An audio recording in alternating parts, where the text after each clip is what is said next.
I'm gonna fix the focus on my sight and watch the Sunday papers.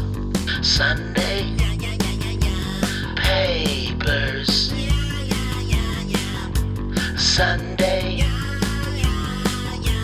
papers. 3, 2, 1. Read all about it. Read all about it. He went ahead. New York Times, New York Post Company. I'm in New York City, baby. I am currently sitting in my mother-in-law's apartment on the Upper West Side. Good morning, everybody. Good morning. Look at you with your golf shirt. Did you play golf today? Yeah, look at this is my $11 shirt from a dead guy, and it says, Unbelievable. Look how golfy it is. It says Florida State Golf Association, 1913. 1913. Might be Wow. 1918. I think it's 1918. So we know it wasn't owned by a black guy. I think it's safe bet, but we don't know for sure. Yeah. I don't know. Is it racist to say a black guy would have too much style to wear this type of shirt? I think a black guy, there'd be some brighter colors. That's a very muted golf shirt. Well, now it did get racist, I think. Yeah. I did play golf. Get this. This is how pathetic my life is now. I went from not a great mood and, whatever. And then because I played well, I'm in a great mood. What'd you shoot? 2 over par, but it's No because I way. blew it. And I got an arrogant Murph. Nice. So I made a lot of money today. Wow. Nice. That's exciting. Now, I'm telling you, golf can turn around my mood. It can ruin my mood. Right. That's what I mean. It's pathetic. Yeah. And before anyone goes, it's our little 9-hole Penmar. Shooting 2 over par is not as impressive as a normal golf boast. No, but it's not an easy course. I think we score well because we play it so often. We know what to hit from what spot and all. We know how to read the greens. There's no reading the greens. That's why it's an easy course. When I go, I 3-putt everywhere else. That's a real green. All right, less golf talk, more. Yes. We're going to talk about, apparently, I just got this on my feed. Apparently, the ex-president is a felon now. Right. I don't know. Can he vote? I don't know about that, but he can be president. He is asking people to come out and vote on Election Day because he cannot, in Florida, vote for himself. All right, that's going to be our lead story. Are we saving it? Let's save that. Let's save it. It's going to be our lead story. All right, in the meantime, let's talk about... I'm in New York City. I had a blast, ran around, did sets at the Comedy Cellar and the Comedy Underground and the Fat Black Pussycat and New York Comedy Club. It's just so much fun. Look, I love the store and I love doing spots in LA, but New York is a whole different level. That's amazing. I miss it. I mean, you go on and then you hang out till, 1 a.m. and you watch a tell go up and he's up there. It's summer. It's warm here. And the guy's wearing black jeans, black combat boots, a hoodie, a black jacket, a skull cap with another hat on top of it. And then he's like halfway through set and like one of those like Amber Alerts goes off on his phone. Yeah. And he's like, gotta head back to the Capitol.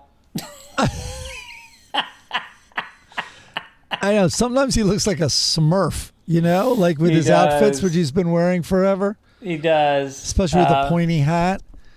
How was he? God, his special. He was great. His special was great. He's got this bit about Miss Universe, which I don't want to blow his material. I just say like his new stuff is amazing. He's coming out with a vengeance. And then hanging out afterwards, like just like hanging out outside the club, and he takes pictures with everybody, and then you got to go on all his little stops. Like he's got to stop in this place to get his cigarettes, and then you go to this market so he can buy a fucking quart of milk. It's like, what are you live alone? You're a chain smoking, not, when does the milk come into play? Yeah. That is really funny. And also people are always so surprised at how nice he is, when they see his material and stuff. Oh my God. He's the And nicest he's guy. the nicest guy. Saw a bunch of new goddamn, New York just keeps cranking out good comics. There's these young kids. This one kid named Jordan Fisher kind of blew me away. His writing was really great. But a bunch of new blood. It's great. Yeah, it was really fun. And I felt like such a tourist because I pull up to my hotel. I'm staying in the Bowery where, it was always a lot of bums, including my uncle who lived in a welfare motel in the Bowery for 50 years and was an alcoholic. But like those bums are still there, but now they're on meth. But then you've got these I was in this little boutique hotel where the entire room is the size of a bathroom. It's tiny. But super expensive, and then you step outside and you're immediately putting your head down and walking as fast as you can. The neighborhood is so bad. Similarly, I stayed in the Ludlow Hotel or Ludlow Street Hotel, whatever it's called, or maybe it's just called the Ludlow. But I mean, thinking back to when, what was the comedy club down there? Oh, Largo or Luna? Luna. Yeah, Luna. Wow, what a little brain fart. I said Rebar. Isn't Rebar where it started in Midtown? Yeah, no, Rebar was up on Chelsea? Lafayette. Oh, I thought it was further up. Anyway, and I mean, it was such a dank, like almost abandoned block back then. And now there's this, incredibly fancy boutique hotel. Oh, no, it was completely abandoned, and you didn't walk anywhere near Tompkins Square Park. Now you got, like, kids, riding their bikes for the first time. It's unbelievable. But, I mean, look, it's still New York City. I'm sure I would get sick of it, but every time I come here, I am on such a high. Michael O'Brien came in from New Jersey to meet me for lunch. Oh, that's great. We went to Keen's Chop House. You ever been there? Yeah, no, that used to be like my place because that was right near HBO. Oh my God, it's so amazing. It's built in 1890 and it's got 50,000 clay pipes hanging from the ceiling.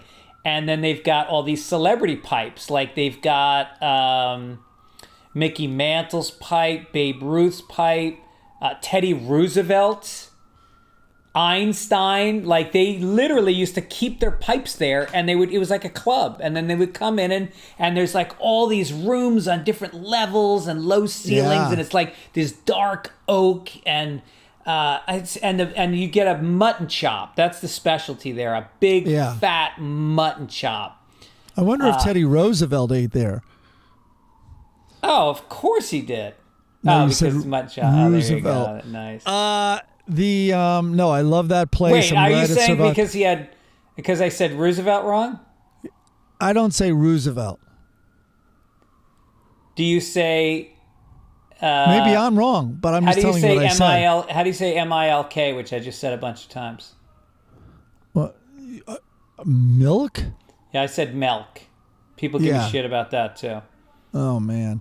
Anyway. But imagine moving. Imagine if they had to like change like in the pandemic or whatever, and the moving company figures out there's 50,000 pipes.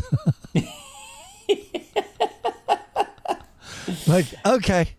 Yeah, not just the pipes, but then there's like framed pictures. There's about 60 framed pictures in every wall, like hand drawings of Ed Koch, and like everybody through the history of New York is up on the wall. It's such an experience. If anybody goes to New York, go to Keen's for lunch or dinner. So I felt like a tourist because I get to the hotel and then I open up the door of my Uber and his bike goes smashing into my door. What? And I was like, fuck. It actually wasn't that bad. He wasn't going that fast, but he kind of got knocked down. And I apologized to him. But it wasn't a bike lane.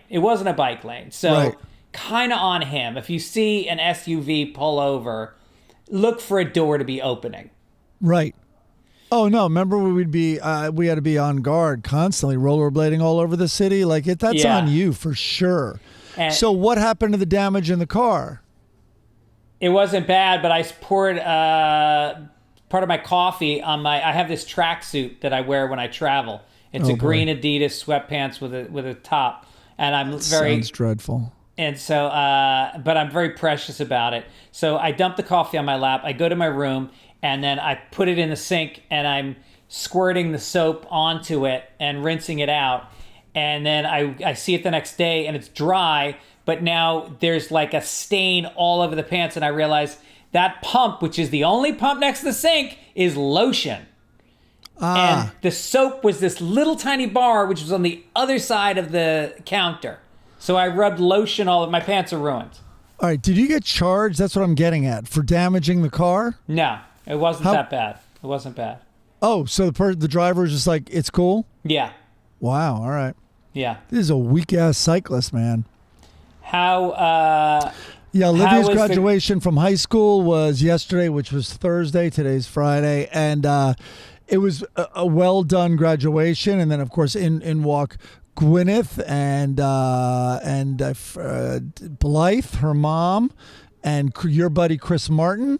They came to see They came to see Moses graduate, and it was good. And whenever they get to certain names, you scream. And Olivia had a lot. We showed up in force. Laura and George were there. It was great. And so was your mom there? Yep. No, she then went to dinner after at Liz's, and so which was really great. So anyway, but this is what I'll tell you: if you have a name like Domingo, it's going to get loud when the kid gets the diploma, and it's beautiful, and it's so American in the best way possible. But man, are they excited about this graduation! I loved it. Not as excited as when the kid got in 4 years ago. Yeah, they're like, wait a minute, do they know that I'm Mexican? Hopefully. And oh man, I don't even know how that school with what they charge. I have no idea. I think everyone's just screaming because it's over. Yeah. Well, that's great. Where'd you guys go to dinner afterwards? Liz hosted at my ex-wife hosted at her house, and it was really nice. My mom up there, and Laura and George. We saw Jill, who is my mother-in-law. Oh, great. Yeah, and it just went really well. It was great. So was your woman in town? No, not in town. But Sophie came in a day early and surprised Olivia, so that was great. Oh, nice! That's amazing. Yeah. Is she done for the spring? Back from Amsterdam, done. So what did you lie about when she was coming back so it would be a surprise? No, she had booked it in advance, and I think we had thought graduation was no, but it's like as soon as she could get out of Amsterdam once the semester was over. So that was the date everyone had in mind, which was the 30th or the 31st, whatever, the 31st. So she moved it, and the flight didn't cost anything extra, and Olivia had no idea, and everyone else knew the surprise. Who gave the commencement speech? Well, there was a bunch of speakers, and then there was 3 musical performances, but it wasn't that long. They kept it pretty tight. But her history teacher, who I liked a lot, like when I did the parent tour and we would take their class for 20 minutes, I really liked him. Anyway, he gave a great speech, very seemingly flying in the face of Crossroads, saying like basically that his style, he appreciates their patience because sometimes it's a little hard to hear the truth rather than just being praised, and rather than like being just the emphasis on being encouraged versus hearing sometimes the truth or that you haven't done that well. And so he was very good and like a little, I guess you'd say old school in that way. Nice. Not telling people what they want to hear, but it'll serve you well to be more truthful. Did you see my next door neighbor, Oak, graduate? Oak was all over it, man. Oak came up and spoke twice. Yeah, he's kind of a stud. He's a big deal. Yeah. He did a little banter, like it was a talk show, and he had his joke all loaded, but you could see it from a mile away. But he was like, they went up with the co-president. He was president of the student, body or the senior class. Went up with the co-president. He was like, oh man, like I'm so nervous to be here. I'm like, oh my God, is this an award show? And she's like, oh, I don't think you have to be that nervous. I was like, I'm just afraid we're going to get on Elon Musk's Twitter feed because Elon hates Crossroads, where his trans daughter went.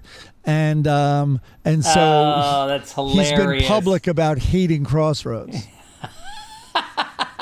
That's good. That's good. Jack Black went to Crossroads. Oh, yeah. And I think Gwyneth did as well. And a ton of people did. Well, listen, we want to give a shout out to Jane S., who is a big artistic contributor to the show. She did the logo this week, the Got Sunday Papers. If we have any young listeners, maybe they don't know that ad, but that's a nice one. Yeah. Lawrence Tarpey did this week's song. Excellent song. Thank you so much. We just got a bunch of new ones in. Thank you guys for that. Oh, excellent. And thank you, Jane and El Tarpey. And then, of course, we got corrections. All right, here comes the paper. It's a section, man. All right. I'm making it a section because it's so meaty. All right. Allison says, hey, Greg, always love the pod. My biggest and only grievance is that you and Mike, mostly Mike, say online instead of inline. I realize it's probably a geographic thing that I'm assuming you picked up in California. I'm in Rhode Island. So anyway. On Rhode Island? Aren't you on an island? Go ahead. Never mind. Right. Too bad it's not an island. Mike brought up inline, online. As an example, you agreed the correct way is inline. So either you're both self-correct. I don't know. It's online. You know what? I use both, I realize, because I read this correction before we started, and she's right. And because I think, like, if I'm standing, like, I'm going to go get online. I'm going to go get on that line. I'm going to go get online. What about those people that say queued up, even though they're American? Like Greg Proops is like that. And I love Greg Proops, but he performs in England a lot, and he always comes home with a couple little Britishisms that he peppers in. Yeah. He always, I was wondering if the first times I'd see him in Largo, like, I was, like the way he enunciates, I was wondering if he was like raised in England.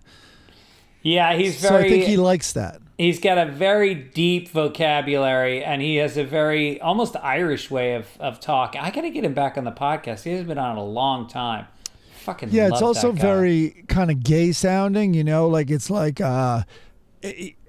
just the way he enunciates is very.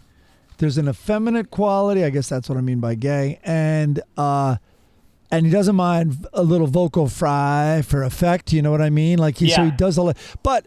What a voice. Like when you hear him, you're like, that guy should be doing animation. Then it turns out that's what he did get into, I think. Well, also, he's very, very affected by jazz. And I think he talks a little bit like San Francisco 60s kind of hip-hop-y cat. Yeah. That kind of thing. Right. We also got a correction from, if you're done calling him gay, this is from Derek Morris. Pismo Beach, correction. So apparently we said Pismo, and it's Pismo Beach. Did you know that? I thought I said Pismo. Oh, you did? I think, maybe it's like online, inline. Maybe I did both. But okay. I think I did say Pismo. Okay. And then Yvonne. Do you say Yvonne? Here, this is the correction. Break the name Yvonne into syllables. Yvonne. Emphasize the E. Yvonne. Theo Vaughn. I think I said Y Vonnie last week. Oh, it's been a hassle I like that better. Ugh, it's been a hassle since birth. In the hospital where I was born, my mother met another lady named Yvonne who was giving birth at the same time. Ideally, I should have been named Christine, but nope, my mother changed her mind after meeting the other lady. Christine? Huh. Wow, good thing she didn't meet a lady named Cunt. Oh, by the way, in like 15 minutes, supposedly, I'm getting a call, which I'm going to share with everyone from the DMV because I lost my license plate for my scooter. How'd you lose it? I bought a motorcycle in Nashville, by the way. What? Yeah. I'm in full midlife now. I've always had bikes, and it's great. It's basically kind of like a little more beefed up than my scooter. What brand? It's not going to be impressive sounding. It's called a Genuine Scooter Company, but they make this 400 bike that's retro, and it is the same company, all these geeks. There's a Facebook page for them because I was like, should I buy this bike?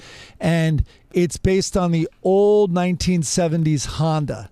Oh, nice. The CB, the CB. And it's very cool. I'm psyched. They used And I to call got that it. I got it for a like song. Like a Honda-matic? They used to call those Honda-matics.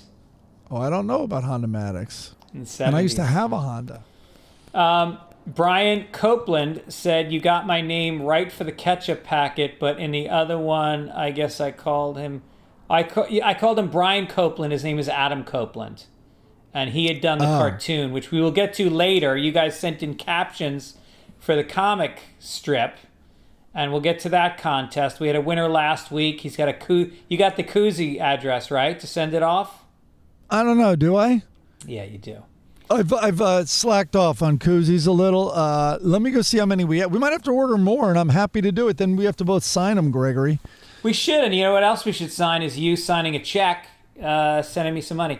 That's right. I Escondido, still have that. The Grand Comedy Club in Escondido, June 7th and 8th. Pittsburgh, I will be at the WDVE Festival, June 21st.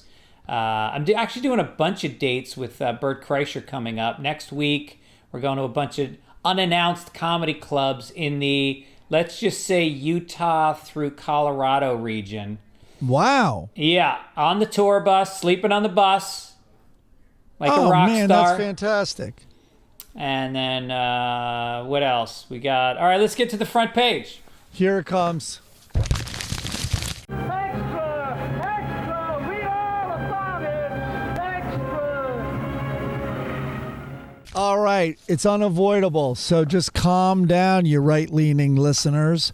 Donald Trump's conviction on 34 felony counts marks the end of the former president's historic hush money trial, but the fight over the case is far from over. Now comes the sentencing and the potential for a prison sentence.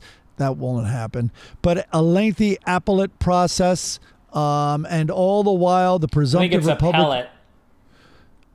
Is it? Appellate. Yeah, you're right. It's appellate. God, I'm having brain little lapses all over the place. All the while, the presumptive Republican presidential nominee still has to deal with three more criminal cases Oh, I and a forgot about campaign those. Jesus. that could see him return to the White House. It's unclear to what extent the judge may factor in the political and logistical complexities of jailing a former president. Blah, blah, blah. Blah. Okay, let's get that. While projecting confidence, Trump and his campaign also spend weeks trying to undermine the case ahead of potential conviction.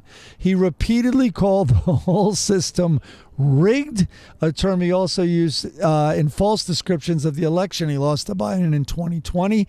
And he said Mother Teresa could not beat these charges. Well, Would Mother Teresa have been with a porn star? Well, when Mother Teresa touched the lepers to heal them, she didn't then ask the leper to spank her with a copy of Catholic Today magazine that had her face on the cover. Yeah. All right. What I did, everyone heard the verdict was coming in, right? So what do? I turn on Fox News. That's what I did. It's the funniest. Now that Comedy Central's kind of gone, Fox News is absolutely the most hysterical. So Jeanine Pirro, who will tell you she's been a judge, I don't know, 40,000 times in each broadcast. I swear if SNL was still up, they wouldn't have to do a sketch.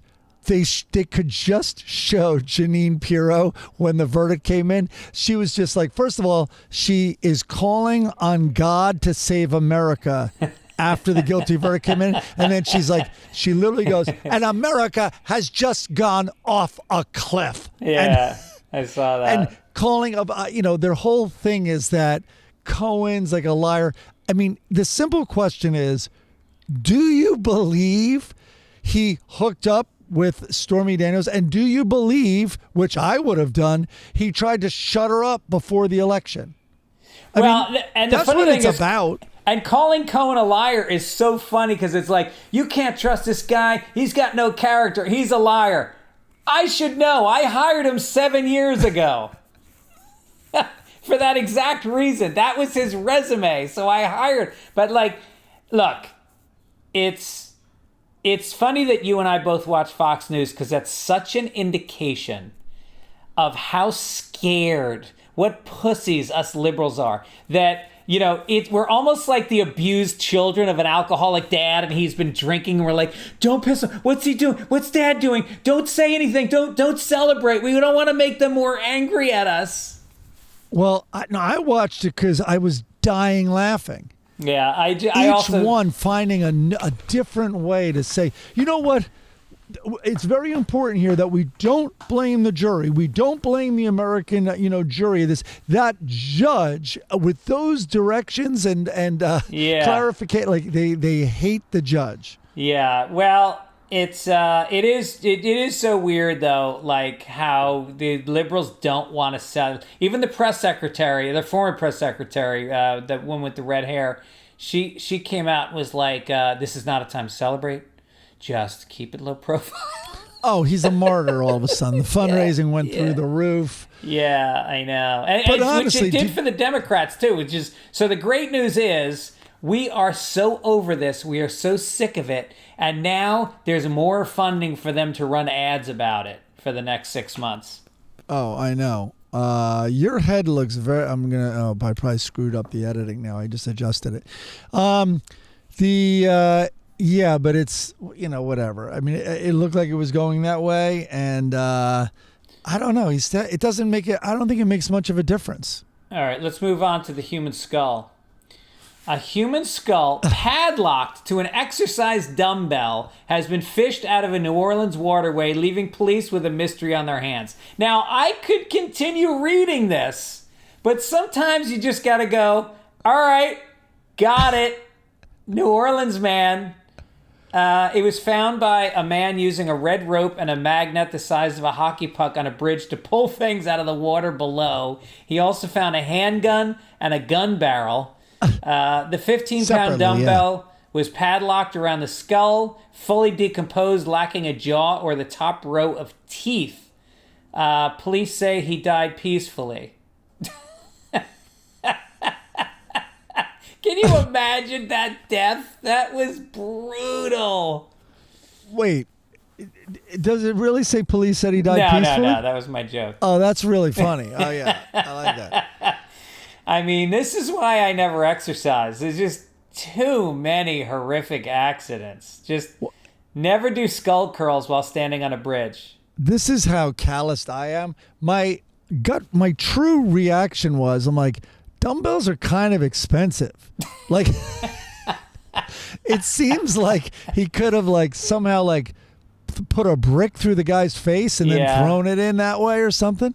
Yeah, this guy was definitely sending a message to somebody. No jaw? Jesus. Well, who knows what? There's probably no fish in that thing, but that is crazy. If you're a mystery writer, take this, all the information we just gave you, that's all you need, and work backwards from a great mystery novel about how this happened. Somewhere someone is doing just one-handed curls. That's another effect. Yeah. Find a guy walking through New Orleans with one arm way stronger than the other one. There's your suspect. That I think you're right. A Christian lifeguard is suing the city of LA for severe emotional distress after he was stationed near a pride flag last year. Jeffrey Little, who has worked for the city 22 years. Do they let lifeguards? I don't want a fucking 42-year-old lifeguard. Well, not this one.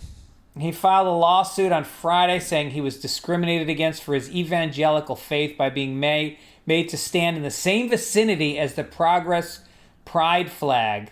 Little alleges he was suspended from his role with the department's background investigation until last year after he took down 3 LGBTQ plus flags during Pride Month. Plus always sounds like, do you have to pay a premium? Is there an extra $5 for Plus at the end of the year? I don't subscribe to LGBTQ plus. I got Disney Plus. I have Paramount Plus. I think, and those are far gayer than LGBTQ plus.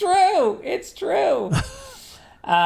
So anyway, he said it's a direct conflict with his religion. Look, I don't know if this guy should be on a lifeguard. He lost 11 male drowning victims last year because he would not do mouth-to-mouth or the Heimlich maneuver. Meanwhile, I thought the rainbow flag on the beach, I thought that meant the riptide was gay that day. It pulls your bathing suit off. I didn't go swimming all last June because of the gay riptide. Yeah, it just rips right in your butthole. Yeah, right. It sucks your dick, and you're like, what just happened? Yeah, confusing. All the different flags, small craft advisory. Yeah. Pride flag. So the flag is gay, but he's fine wearing the flaming red Speedo. That's straight enough for him. Doing pull-ups on his lifeguard stand with an oiled down body. With a floppy hat and his junk hanging just to the left. I didn't look, but you can see it. Little gay. Jeffrey, little gay. Let's get to entertainment. Here we go now.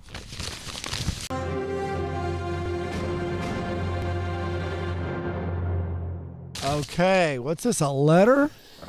Yeah, a letter from Bill fucking Morgan is the way he signed it. He said, So the Game Time app came through for me in a big way. Patton did a show here in Grand Rapids. Tickets were $71 to $90, so I was a little tight. I had just flown to Cincinnati to see Tom Segura. There's a lot of comedy fans out there. Anyway, so he couldn't spend more than $50. He checked Game Time the day of, got a $40 seat. So thank you to Game Time. Shouldn't we save this for when they're a sponsor? Nope. I think we support them every single week. Wow. Yep. All right. You want to read J.Lo? Yeah, we'll read J.Lo. But by the way, I like the Bill fucking Morgan. I sense a missed opportunity with my kids. Wouldn't it be hysterical? Like, so my daughter is like Olivia Gibbons, to be like middle name fucking. So when you gave her like kind of a pep talk, you'd be like, listen, you are Olivia fucking Gibbons. Get that great. Chin up. You go out there. Yeah. You can do it. You're Olivia motherfucking Gibbons. Then Sophie motherfucking Gibbons, just so it's different, like a hyphenated middle name.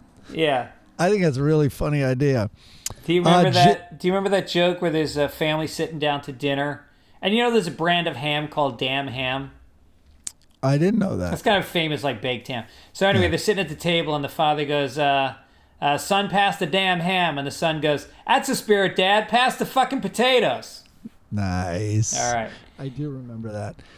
Jennifer Lopez exits Ben Affleck's home just 1 hour after putting on a united front at his daughter Violet's graduation party. So anyway, it's all this speculation, and they go into the details. But Lopez, 54, and Affleck, 51, were seen leaving the party together in a black Cadillac Escalade and heading to a mansion Affleck is believed to be renting out after reportedly moving out of the pair's home. So I brought up last week that just based on what I saw on the roast, like it seems like a lot's maybe going on. And I know it's all bullshit speculation and they should have her private life. But then today, this doesn't help the rumor mill. Jennifer Lopez just announced she's canceled her This Is Me live summer tour to spend more time with her family and is, quote, heartsick over the decision the singer announced to her fans in a newsletter today. Canceled, staying at home. So yeah, I think something's going on there.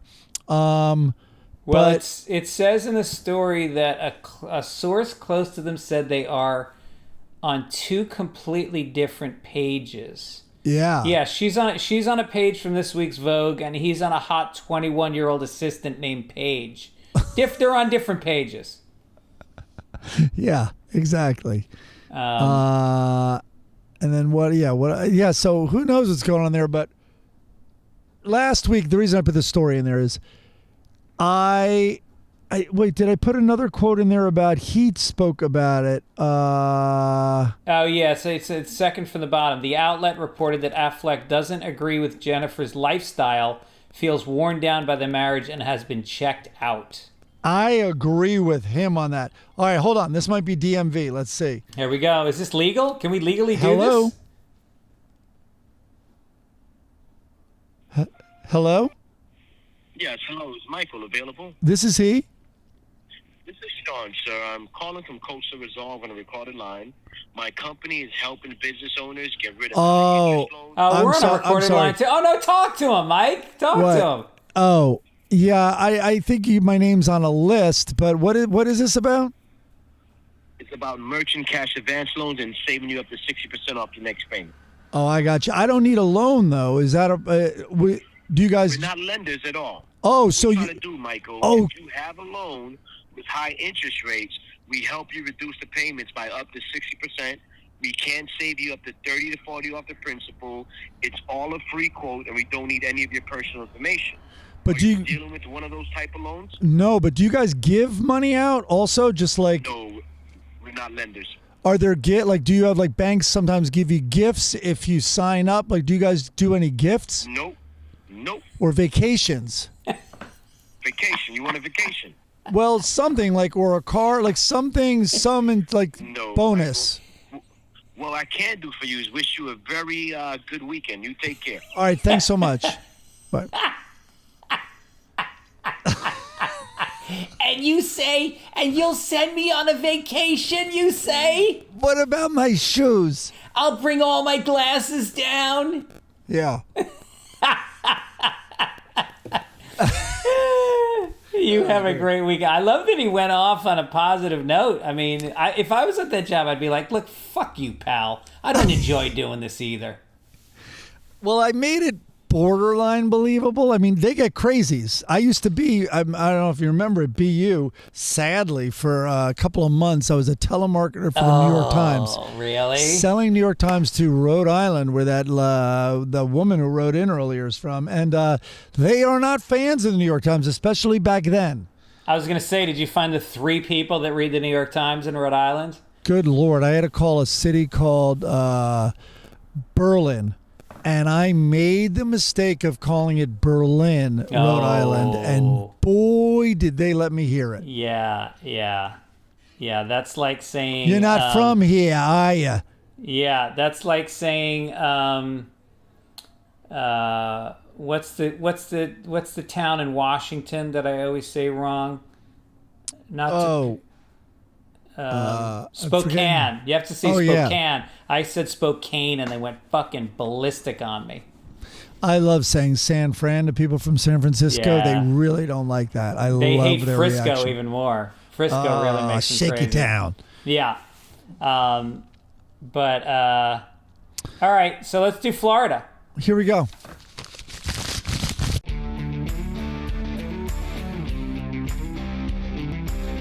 Yeah, you got to get out of here and catch a train, my man. I'm catching a train to Mamaroneck to do the Emlyn Theater. I'm thanking you guys in advance because I think the show is sold out.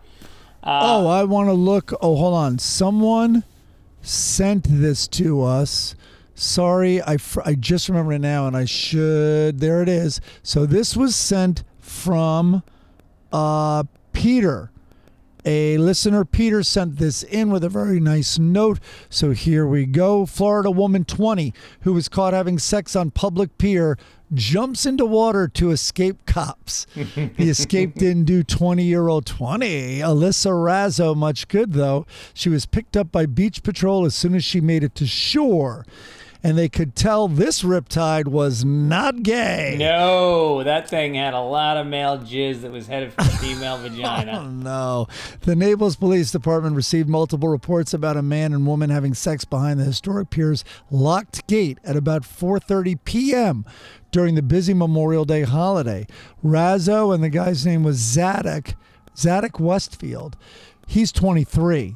Alicia Razzo. This is like typical Guido Beach. Like she thought she was still on the Jersey Shore. She's 20, he's 23, and they had their pictures, and they're not bad-looking couple. I think. Really? Yeah. And they were still at it when the officers arrived. As the Nice. two scrambled to put on their clothes, Razzo moved to the edge of the pier and jumped in, despite officers' commands to stay where she was. Westfield, who was completely naked when police arrived, stayed at the scene. He told the officer that Razzo had swum to the end of the pier and intended to jump off, but wound up having sex instead. Well, piers are fun. There's so many great options. Yeah. A witness told police she was enjoying the beach near the pier with her 4 children ages 7 to 15 when they noticed Razzo and Westfield naked in the public spot. She told police, quote, her minor children were asking questions about what the subjects were doing. Also, the 15-year-old wouldn't stop asking if he could swim out to the end of the pier. Razzo and Westfield were each charged with trespassing and disturbing the peace. Razzo was additionally charged with resisting arrest without violence and without the bottoms of her bikini. That's amazing. Yeah. And the 7-year-old was like, Mommy, what are those 2 Italians doing on the pier? I'm not sure, honey, but I think they're going to get sunburnt. No, Mommy, I saw him put lotion on her. Oh, jeez. Her lower back isn't going to get sunburnt. The tattoo she has down there is going to be all protected. Yeah, the Italian horn is going to be fine, Mommy. And That's a good story, though. I like that one. They're just having fun. They're Come having on fun. now. All right, let's make Georgia, Florida. Georgia man sentenced for taking fentanyl, cocaine to sell in Florida. That is like bringing sand to the beach. It shouldn't be going. Should it be going the other way? yeah. This guy, Lionel Bautista Salas, he's only 29 years old, was caught traveling from Georgia to Jacksonville, Florida. Federal agents found 1,600 fentanyl pills, cocaine, I don't know why it doesn't say and cocaine, packaged for sale, and 6 guns in his car. Wow, just in time for the Tampa High School prom night. He also admitted that he would be delivering the guns with the drugs. He pleaded guilty, but I mean, he was distributed. So he has 8 months in federal prison for distributing more than 40 grams of fentanyl. Damn. What the fuck? Well, where is all the fentanyl? Where does it all come from? Well, I know where it's going. I think Brady is really taking this roast thing hard. I blame you. Florida, man. I blame you and Tony Hinchcliffe. We're to blame. That's a good solid. That's solid. Yeah. All right, are we moving on to Let's sports? do some sports.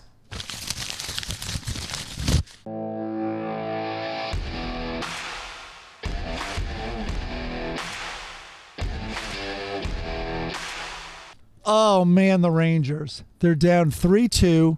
They play Saturday, so it might be over as you're listening to this podcast. But 3 of the games have gone to overtime.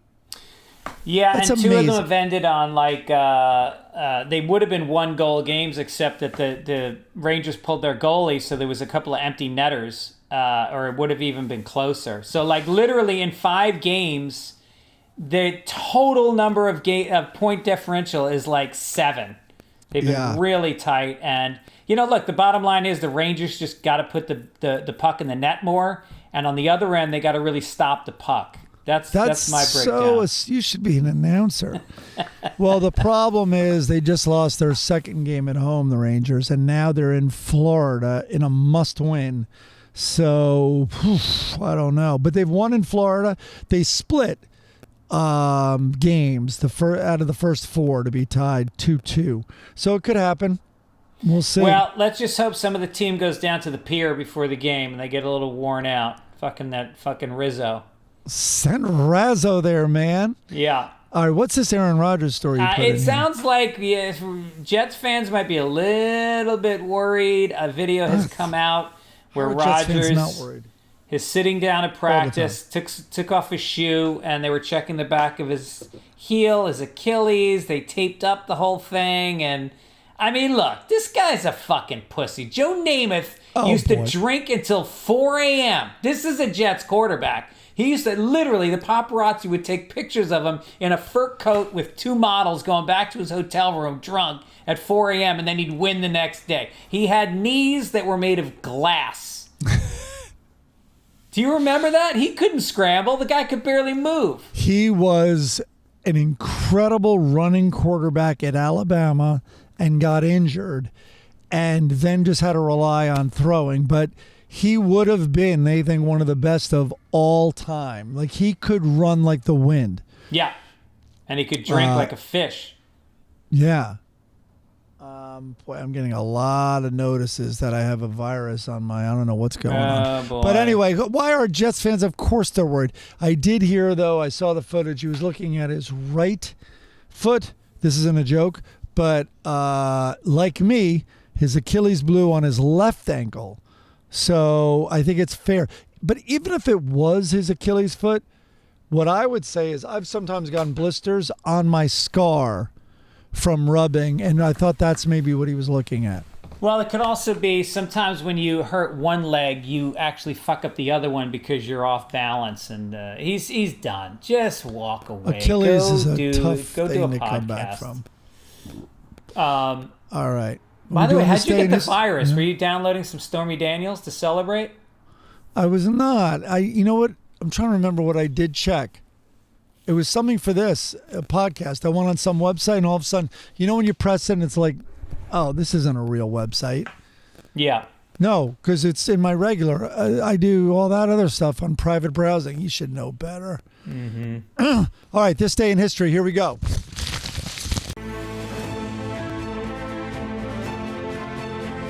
We forgot science. I thought we were skipping that. All right, let's skip science. All right. So, okay, here's a big one. On this day, in what year, 27-year-old Queen, well, she was Elizabeth II, the elder daughter of King George VI. She was crowned Queen of the United Kingdom. QE2 was crowned on this day in what year? She was 27 years old. What's my range? Your range is going to be give or take 6 years. Okay. I'm going to say 1948. Oh, my God. 1953. Nice. Well, I watched The Crown. I remember she got sworn in after the Second World War. The Crown. By the way, The Crown is. I hate the British, and I could give a fuck about the royal family, but that's a goddamn good series. I have to watch it. I know, and I know it's good. I just haven't gotten around to it. Okay, in what year American professional baseball player Lou Gehrig? He was nicknamed the Iron Horse for his record-setting number of consecutive games. Well, he died at the age of 37. Oh, Jesus. 2 years after being diagnosed with ALS. What year? And I'm going to say for you, you're not really a sports guy. I'm going to give or take 9 years. That's a big window. Okay, Lou Gehrig, I'm going to say... What did I say for Queen Elizabeth? 1946, I think you said? All right, I'm going to say 57. 48? I think you might have said 48. All right, I'm going to say 1957 on this one. Perfect. 1941. Yep. Shit. He's an old timer, man. Damn, I didn't realize he was that old. So he played with Babe Ruth then? He played... Because they were both Yankees, right? right? That's a good quad. Yeah, of course. That's it. And the most, I guess he did. Okay. I do know a guy got kind of injured at first base, I think it was, and Gehrig might have been at Columbia. I'm probably getting some of this wrong, but I do know it was one of those, like, don't take off a day, because the guy that replaced him then played for like the longest streak ever. Yeah, and became like Drew a legend. Bledsoe. Exactly. So, all right. What year? I'm going to give you give or take 2 years. What year the Chinese government called in the military to put down a pro-democracy demonstration in Tiananmen Square, where that guy stood in front of those tanks. I mean, what an iconic image. 1987. And what did I say? Give or take 2 years? God damn it, 1989. Nice. I knew it was right before we graduated college. Right. Okay, last one. And I'm only doing it because I'm going to give or take 100 years. Damn, I would think you'd be getting tighter on me because I'm on fire today. Not really. The Marquis de Sade, the French nobleman known for his erotic and perverse writings, was born in Paris. On this day, in what year, give or take 100 years, the Marquis de Sade? 1680. God damn it, 1740. Nice. I was 4 for 5 today. What do you mean I'm not on fire? I was generous with the time frames. I was very generous. 2 years? You gave me 2 years on Tiananmen Square. You gave me 5 years on recent the Queen history. Elizabeth. Yeah, it's recent history. All right, just give it up for me. I kept emphasizing that she was 27, so you should have been able to do the math, knowing she died around, was she 100? Right near there? I have no idea. I don't track that bullshit. Who cares about those people? Okay. What are we doing now? We're going to obituary? Let's do an obituary. And that's all, folks. And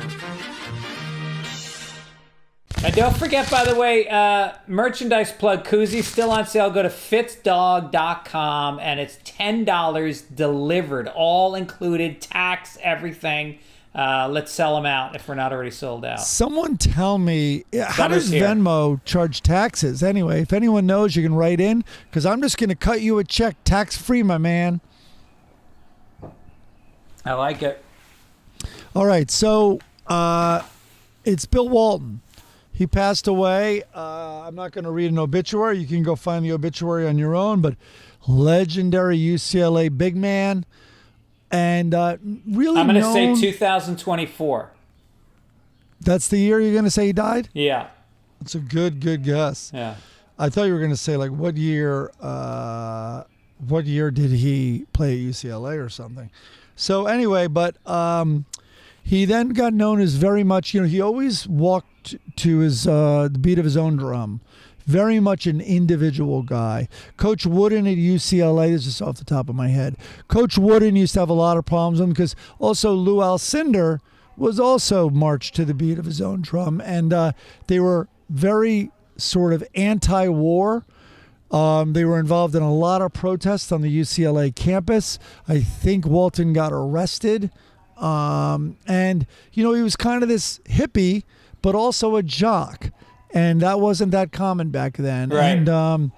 And he really stuck to his hippie roots his whole life, and was known as very much a always pro peace, a pacifist, and then very famously a deadhead. And so it was interesting. Our buddy Jack Stout was in Vegas last night, and it was the first Dead show. Because they only play, Thursday through Sunday, I think. Right. It was the first Dead show since Walton died. And so I said, I hope the show's amazing. This is at like 11:30 last night. And I said, was there a Walton shout out? He goes, the show was great as advertised. The whole second set seemed to be about Walton, and they did a 10-minute photo montage during Fire on the Mountain. No, that's amazing. That must have been such a cool vibe. I didn't even talk about it. I was there on Sunday night. Right. I went and Fire on the Mountain, they played, and it was so funny because, it's just such a great fucking song. And they transitioned from Shakedown Street right into Fire on the Mountain without stopping, which they don't usually transition into songs, but they get into it, and then fucking Mickey Hart, the drummer Mickey Hart, yeah, he starts rapping Fire on the Mountain lyrics. It was first of all, me and Aaron had a game before that would shake the buzz right out of me. Before we got there, we were like, all right, each person gets a point for every black person you see. Final score 0-0 after 3-0-0. And so when this 80-year-old white guy starts rapping "Fire on the Mountain" to a crowd full of white, it was so fucking funny. But and also they do this like I think I sent you a clip. I did. I sent you a clip of they do that Space Jam drum solo. Yes. And it is so indulgent. The show was magic except for that. It was so bad. I don't know why that. When we saw them, they did drum space and a break. Yeah, they took a half sorry, hour that's break. your break. That's your Right. goddamn. Just like the old like Zeppelin and those guys. Like, yeah, let the drummer go to town for a while, or let Eddie do his unbelievable guitar solo. That's when the band takes a break. Yeah, but I'll tell you, we had a blast. We took a little mushrooms.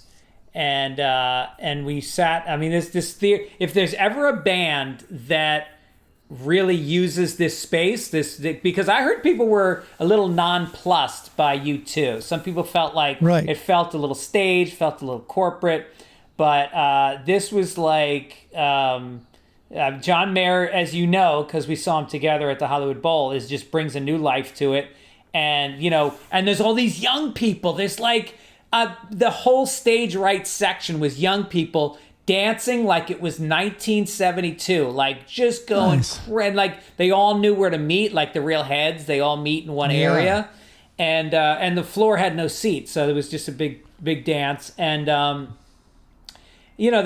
was 4 women sitting in front of us, not sitting. Everybody was dancing the whole time, but they were like 40 years old, maybe a little younger.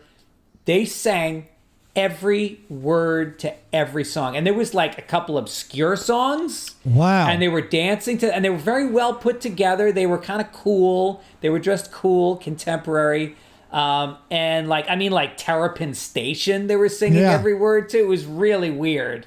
Well, this set list wasn't. I mean, first of all, they began. I did not like show. the set list on Sunday night. We did not have a good set list. Last night they began the show with Iko, Eyes of the World, Bertha, really great. I mean, then God. set 2 started with Ripple. That must have been pretty sad. And then the last tune before the encore was Knocking on Heaven's Door. Yeah, they played that. And then Fire on the Mountain with the montage of him after knocking on Heaven's Door. So they did All Along the Watchtower, and Mayer fucking shredded. It was amazing. Yeah, they did that and Knocking on Heaven's Door? No. I got confused. They played All Along the Watchtower. Got it. And then I don't know. It was just amazing. I was thinking about that. I always think about this, like how much is this band making? Because that place holds about 18,000 people, and tickets are like $200 or $300. Shout out to Dan Brickner for throwing us the tickets, by the way. Wouldn't take any money. How about that? But I was thinking, this is like $3.5 million at the door. Not to mention the amount of merch. Everybody there is buying a sweatshirt or a T-shirt. So good for them for fucking cashing in. Jesus. Yeah. Anyway, so let's get to we're running late. We got to get to. Let's go. And I think DMV just called me, but let's get through this. I can't talk. Cheer up. Let's cheer up. Let's cheer up. Here go little fun is. Okay. All right, we're gonna start with our drawing from this week was once again a ketchup packet. Yes. Dressed up as a cowboy with a gun, shooting another ketchup packet, which is laying down with ketchup coming out of his belly. He's been shot. He's also got a cowboy hat on. So it's a cowboy packet shooting another cowboy packet. Okay. We got a lot of submissions, so let's try to rip through, and we'll get to as many as we can. Michael Prescuta said, "Do you want dyes with that?" All right. And then Lane Simpson, Richard McCabe said, "I said ketchup, not catsup." Okay. Steve Grosso said, "Cut.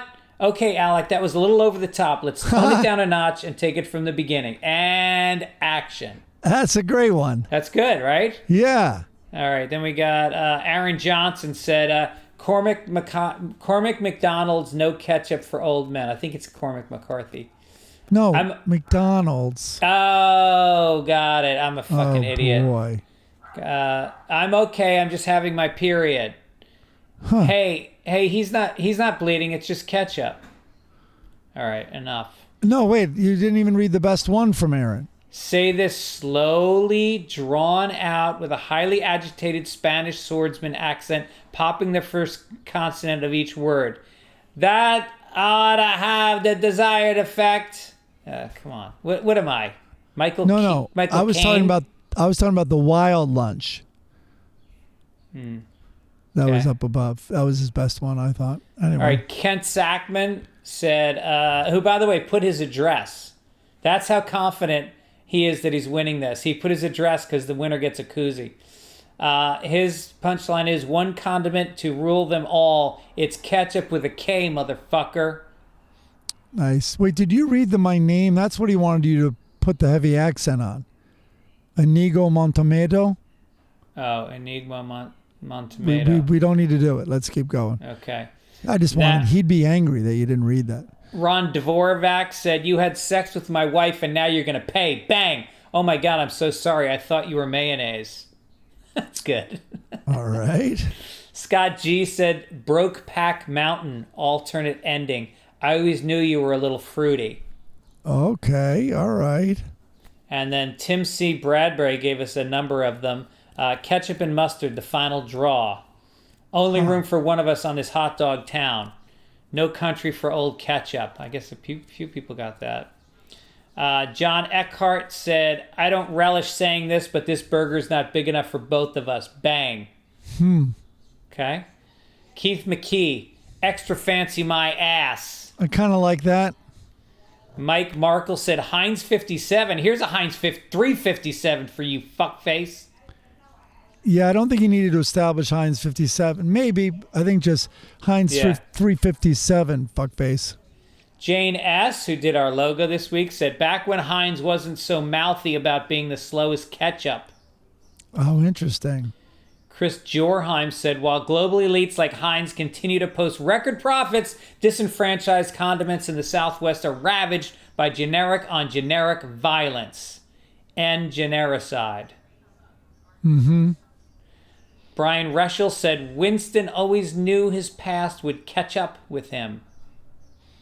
That's I'm going solid. with the Alec Baldwin one. All right. So we got, our winner is Alec Baldwin. What was it? Okay. Cut. Okay, Alec, that was a little over the top. Let's tone it down. Steve Grosso, congratulations. You won this week's koozie. Send us your address. We'll get it out in the mail in 3 weeks. Next week's caption, or we need a caption for next week's comic. It is a gorilla sitting on top of what looks to be a camouflaged body, a dead body. He's wearing the red beret cap. He's got a machine gun, an AK-47 on his back, and a bullet pack across the front, and he is grilling a burger on a barbecue. Yep. I think you got to see it. I guess he looks like maybe he's eating the soldier. Oh, don't spoil it. All right, I won't spoil it. You guys use your imaginations. Meanwhile, Hager used his imagination. He's walking in the door. Helga said, how did your appointment with Dr. Zook go? And he goes, not good. I'm running out of things to give up. Helga's like, well, maybe lay off rape.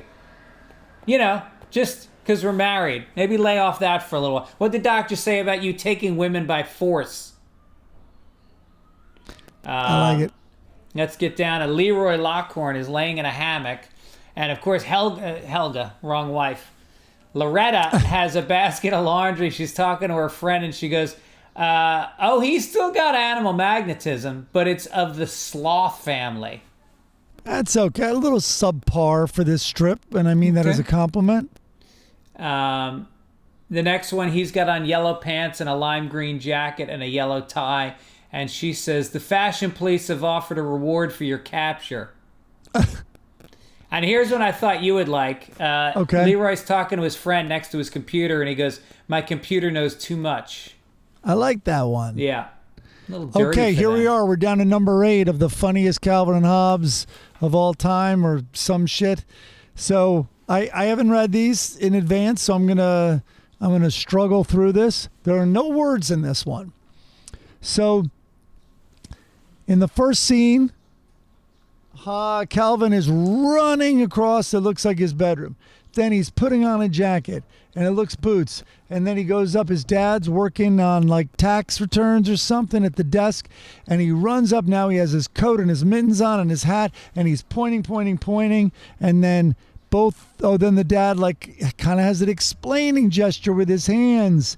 Kind of looks like he's maybe saying no. And then Calvin looks distraught and bummed, and the dad's struggling still. Then it's just on the dad, and dad's like thinking it over. His head's in his hand, like he's holding his chin up. I don't know how you describe that. And then he seems more pensive about it. Now he's looking out the window, thinking. Now he's looking down at his papers, thinking. Then you see him get up from his chair, and then he runs outside apparently, because there he is in the snow, and he has his jacket and he has his mittens on, and there's snow, and Calvin's out there. You could see he started to make a snowman, and then you can see them building the snowman, and it's getting dark now. No, but you gotta say they have their arms out to each other like they're gonna hug. Oh, he runs out excited, and it looks like they're gonna hug, and we're led to believe they hugged. And then you see them making this snowman, and then they're back at the dad's desk, and the dad's back doing work, and the mom's there holding Calvin up. And what do you think that is? Is Calvin kissing the dad on the forehead? He's giving him a little kiss on the forehead. I mean, hysterical. How funny is this cartoon, huh? One tear. I got one tear coming down my face. See, the problem is you never had a son because your sperm is so female. If you had a son, you would understand this feeling. All you know about is like tampons and bad moods. You might be right. Guilty as charged. Speaking of tampons and kisses, we got Dagwood and Blondie giving a little smooch at the front door, and in the second frame she goes, "How was your day, dear?" And he goes, "Gosh, I can't remember. That kiss was so good I completely forgot about everything else." Oh, is this a breakthrough? Wait a minute. Why does it end there? Well, because now we know he went to gay conversion therapy. But wait a minute, his jacket's off. Look at her standing there. I know. She's presenting. Yeah. She's It's like got, an look at her animal hands. documentary. Her hands are open. Her She doesn't breasts know are what to pushed do with her forward. hands. Look His at hands that. aren't in his pockets either. Nope. They're squared off. It looks like a gunfight at the OK Seaman Corral. And if you look at the dog in all 3 frames, the dog knows what's going on. The dog knows something's about to... He's going to be locked out of the bedroom. Yep. He's going to be licking his balls, thinking about the old days when he had them. All right, well, listen, we want to not thank our sponsors because we didn't have any this week. Yeah. But we want to thank Chris Denman and Midcoast Media for being there for us, doing a great job. If the sound sounds a little off on my end, I am on the road. I did not bring a microphone, so I've got like the built-in mic. I hope it sounds good. If it doesn't, don't blame them. I sound flawless, I'm sure. I'm sure, and we will we'll catch you. I'm back on Sunday night, and then I leave Monday morning, and then I'll be back after that. What are you doing Monday? Going on tour with Bert Kreischer. Oh, good Lord. I should listen to the podcast. yeah, I think you check said it out. that. It's good. People love it. Yeah. All right, we'll catch you guys later. Everybody, take it easy. Take it easy. Oh, yeah. Oh, yeah. I've been sick for a real long time, but now I'm feeling better. And when I finally recuperate, I'm gonna write myself a letter and tell myself that it ain't right when I'm the bullet that I bite. I'm gonna fix the focus on my sight and watch the Sunday papers. Sunday papers. Sunday papers.